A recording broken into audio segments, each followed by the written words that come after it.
Então, o hidrogênio, por essa característica, muitas das vezes ele é colocado junto dos elementos da primeira coluna. Outras, ele coloca à parte pelo fato dele ser o único elemento da tabela periódica que apresenta um único elétron. Então, aqui, nessa primeira, você vê que todos os outros da coluna apresentam mais de um elétron. Então, ficaria estranho se por acaso vimos uma tabela dessa maneira, em que tivéssemos esta coluna e um único elemento fora das demais, né? Numa coluna única só para colocar o hidrogênio, porque teria essas características diferentes, de só apenas ter um elétron. Então, por conta dessa simplicidade que ele tem de doar esse único elétron dele, se coloca junto da primeira camada para não causar uma estranheza na tabela periódica. Então, a gente vê que dentro da tabela, por mais que nós temos hoje equipamentos para se organizar de forma melhor, ainda existem essas peculiaridades, né? A qual eu acredito que no decorrer da ciência, né, vão sendo sanadas, né? Mas até então nós temos essas duas mais gritantes, que é a justamente do hidrogênio e do hélio. E o hélio, com 2 elétrons, ele tem essas características de um gás nobre. Com apenas 2 elétrons, ele já não precisa se ligar a ninguém. Então, raramente a gente vê compostos de hélio, né? Apenas o gás hélio, e só apenas, né? E ele tem uma característica muito grande, que é a sua alta inflamabilidade, né? Então, naquele tempo em que os balões eram feitos de hélio, né, os dirigíveis, a gente vê aquela questão Qual a de característica dele mesmo, professor? ele ser bastante inflamável. Ele é mais inflamável do que a gasolina. É. Assim, no tempo, o povo usava era mais de hidrogênio. Aí o hidrogênio, ele inflama mais que o Inflama hélio. que o hélio. Aí é pior ainda.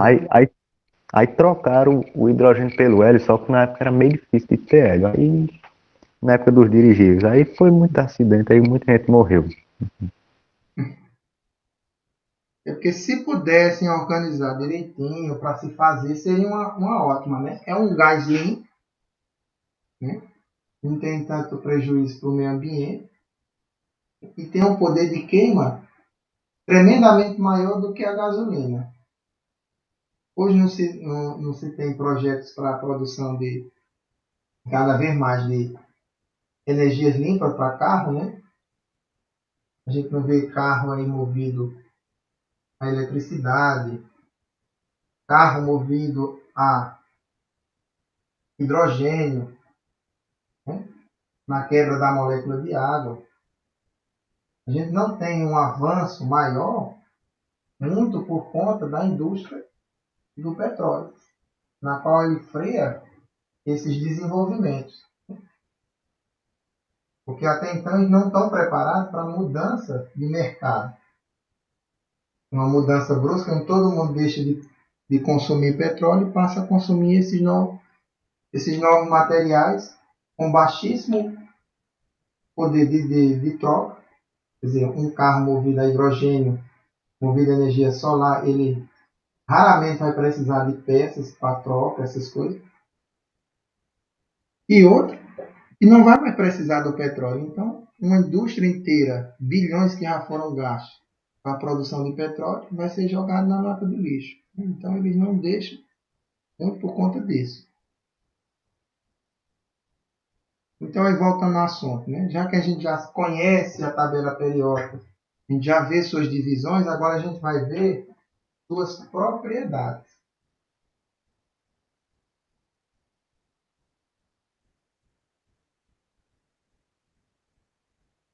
A gente sabe que a tabela periódica, ela também é dividida pelas suas propriedades, né? Então, os elementos, eles seguem uma propriedade específica. A primeira delas que nós vamos estudar é o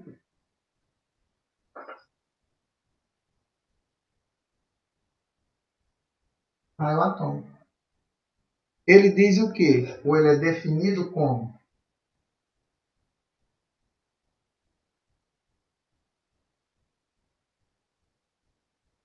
a metade da distância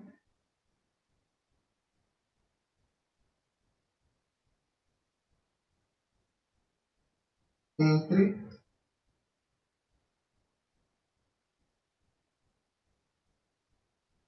o núcleo de dois átomos.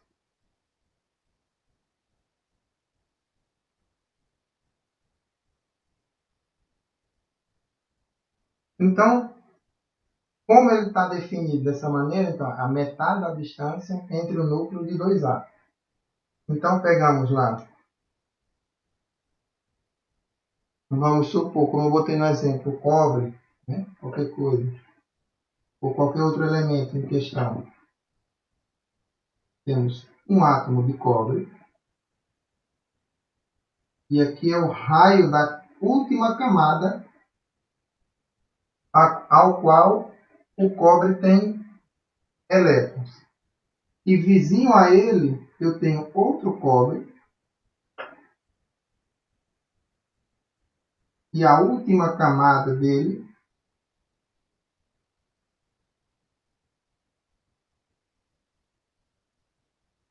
se liga à camada do cobre vizinho. Então, a distância do centro de cada cobre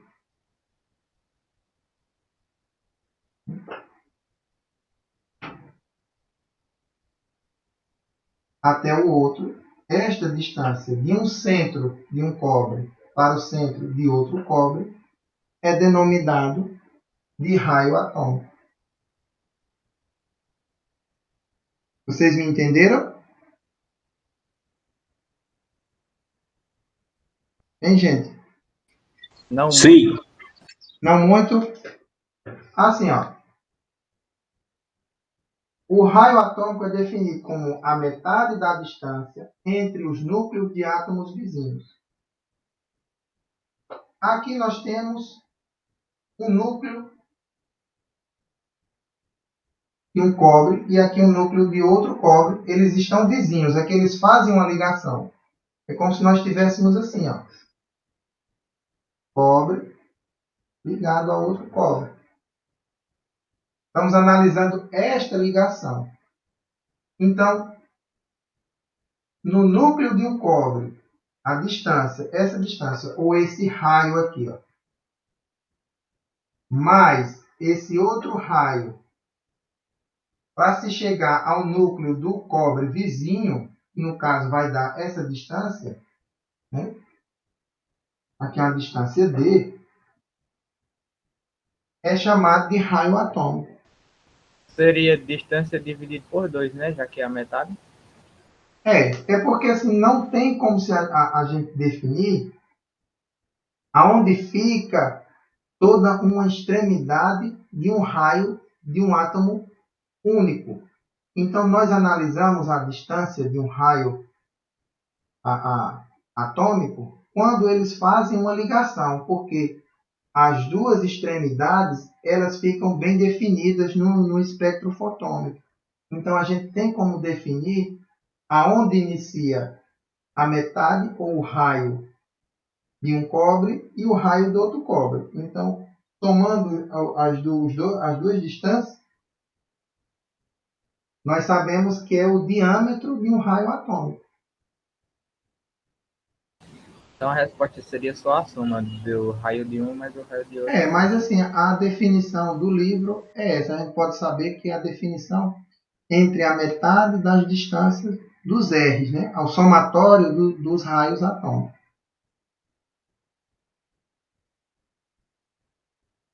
Então, nós temos um valor, né, que é definido.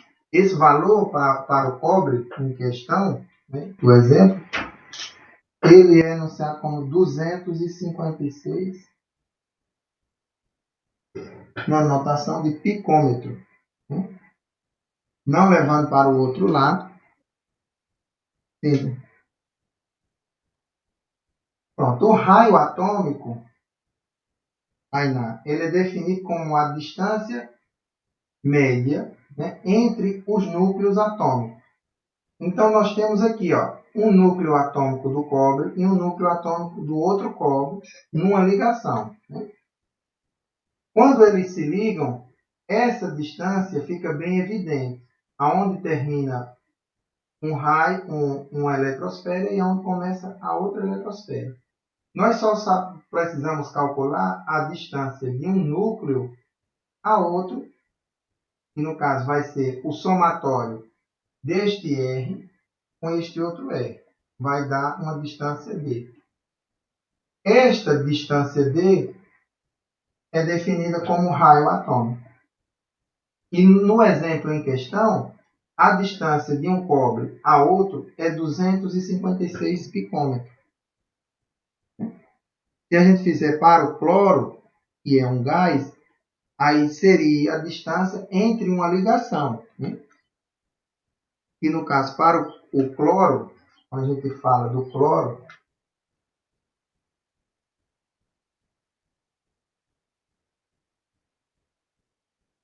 este valor de ligação, não vou desenhar novamente os átomos, né?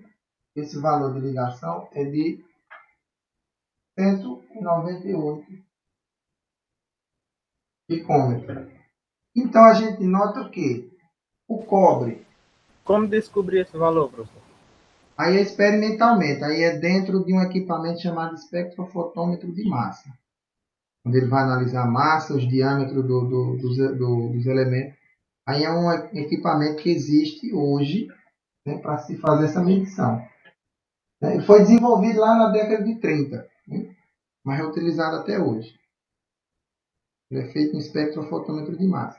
Ele é bastante utilizado mais hoje na orgânica, na química orgânica, para ver o tamanho e ver o peso molecular das partículas orgânicas na produção, principalmente de fármaco, de remédio terapêutico.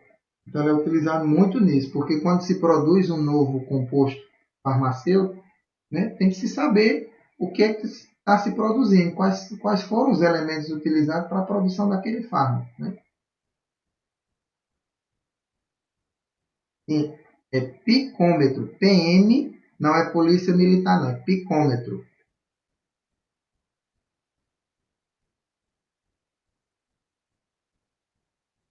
Então, é uma notação de comprimento. Então, uma propriedade da tabela periódica, aí eu vou colocar aqui, já de forma resumida, vou botar RA, que vocês já sabem que é raio atômico. O raio atômico, né, dentro da tabela, ele decresce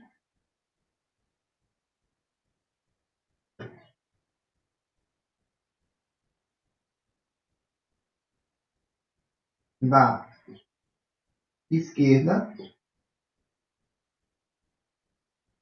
para direita.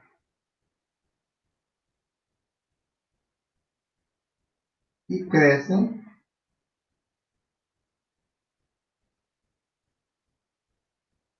com o aumento da carga nuclear. Então, nós temos o quê? Que o raio atômico é uma propriedade, ele vai decrescendo da esquerda para a direita. Quando nós analisarmos agora os períodos, dentro do período, ele decresce.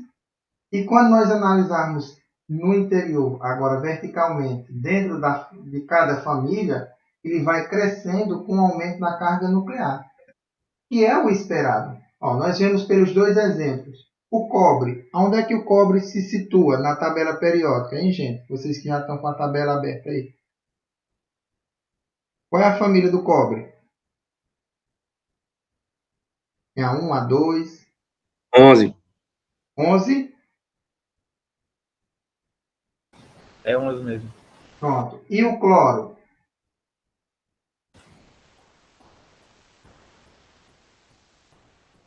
Hein, gente? Acho que é 16, né? 17.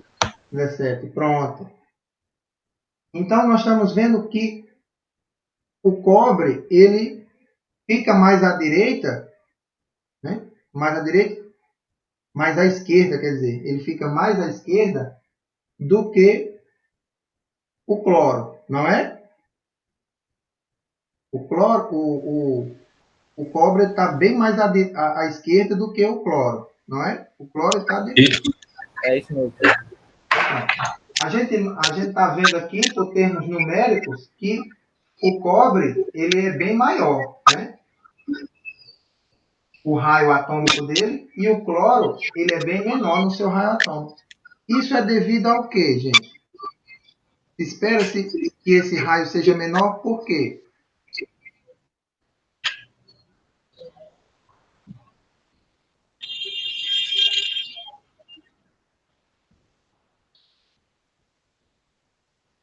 Hein, galerinha? Sei não, professor. Vixe, Maria. Seria de acordo com a camada de valência, professor? Um argumento válido, né? Se a gente analisar aqui o cobre, qual é o número de massa do cobre? É 63. 64 aproximadamente. Do cobre? Do cobre, 63,54, 64 aproximado. Pronto. Então eu tenho lá 64, né? Isso. Esse 64, nós temos o quê? Quando a gente dividir aqui por 2. Né?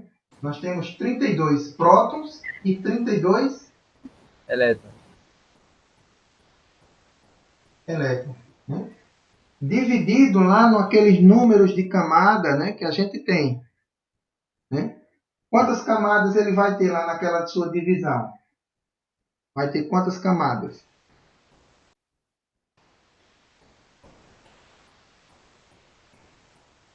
2, 8, 18, 1.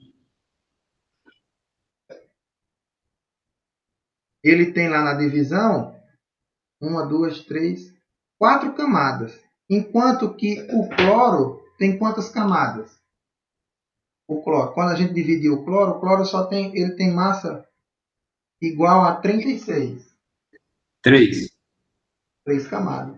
Então a gente nota o quê? Ó? Que eles vão crescendo de acordo com a carga nuclear efetiva.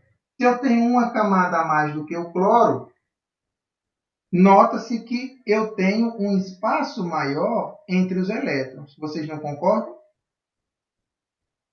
Eu estou adicionando o número de camadas. Eu não estou aumentando esse raio, não, essa distância desses elétrons em relação ao núcleo. É verdade. Essa é uma analogia dentro das minhas famílias. Então, quer dizer, cada elemento abaixo da família, vamos colocar aqui o nosso exemplozinho. Vou só apagar aqui. Temos lá a primeira família, é o lítio. Segunda família é o berílio. Aqui eu vou botar como a família 3, mas vocês sabem que é a família 13, né? É o boro. A família 14 já é o carbono. Abaixo do lítio nós temos o sódio. Abaixo do berílio nós temos o magnésio. Do boro nós temos o alumínio. E do carbono nós temos o silício. Então, quando nós analisarmos aqui, ó, descendo horizontalmente nas camadas, estamos descendo aqui horizontal, em cada uma das famílias. Né? Aqui seria a camada 1, camada 2, e assim sucessivamente. Conforme eu vou adicionando camadas, não quer dizer que eu vou aumentando o número do raio atômico. É isso mesmo. Ô, professor, mas Foi. o líquido, o bério, ele já é na camada 2, não é na 1, não. O berílio?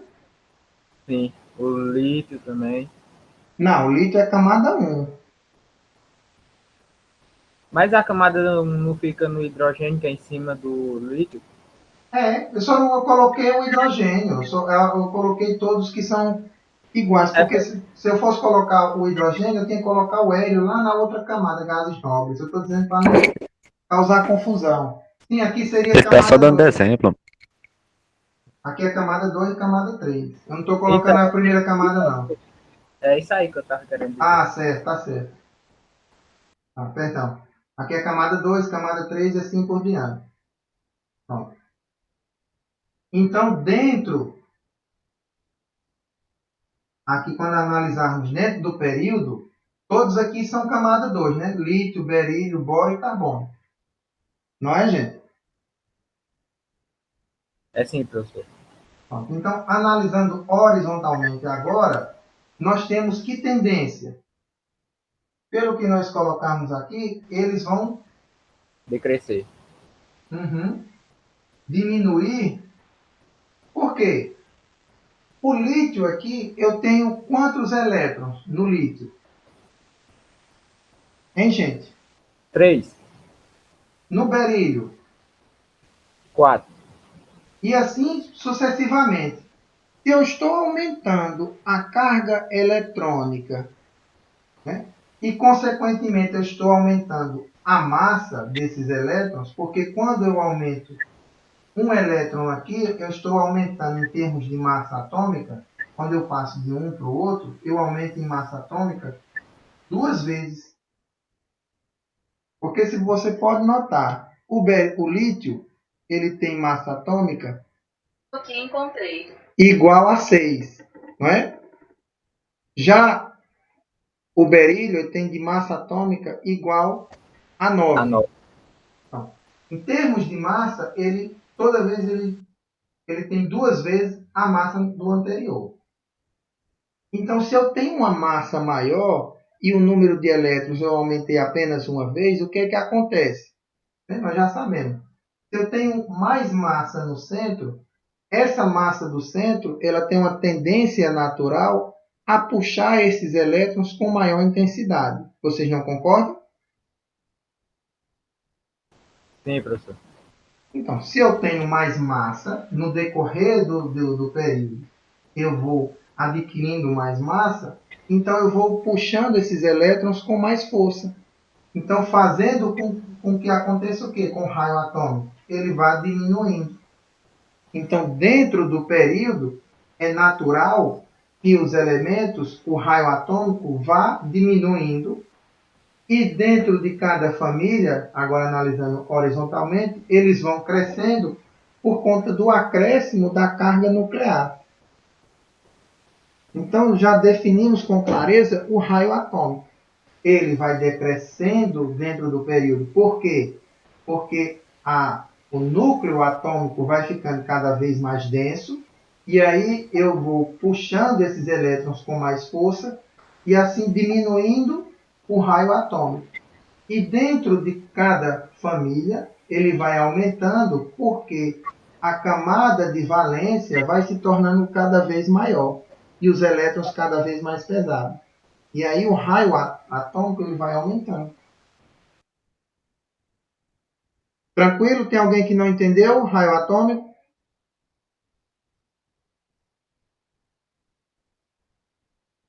Hein, gente? Fale agora ou se cale-se para sempre.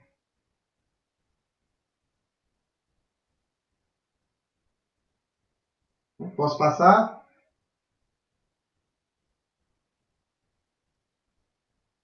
Pronto. Então, definido isso, nós vamos ver raio e onda. Calma aí, professor, deixa eu anotar umas coisas. Pode anotar.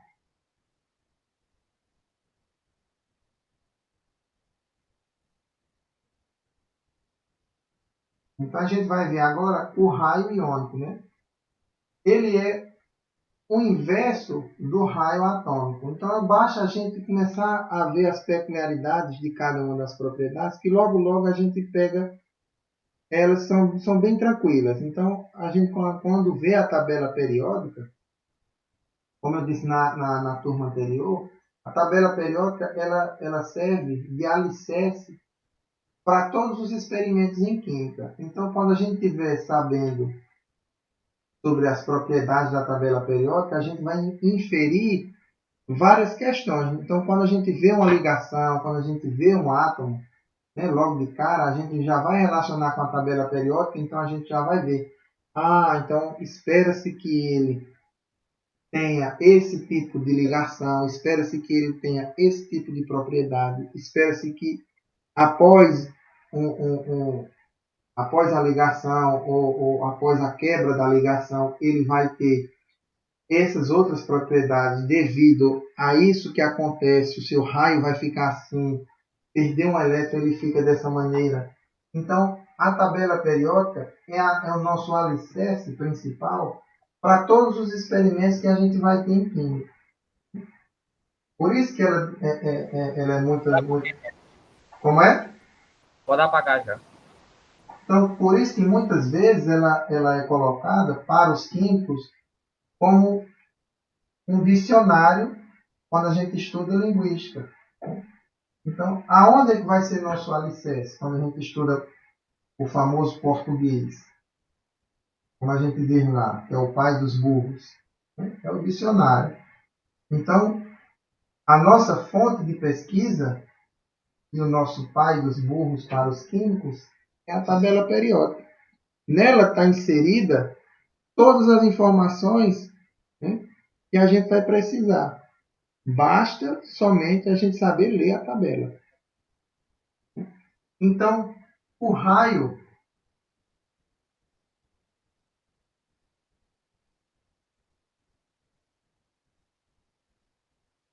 iônico é definido como o quê? É a distância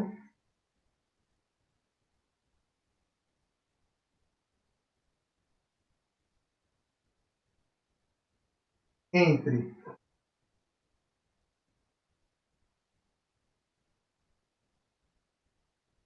íons vizinhos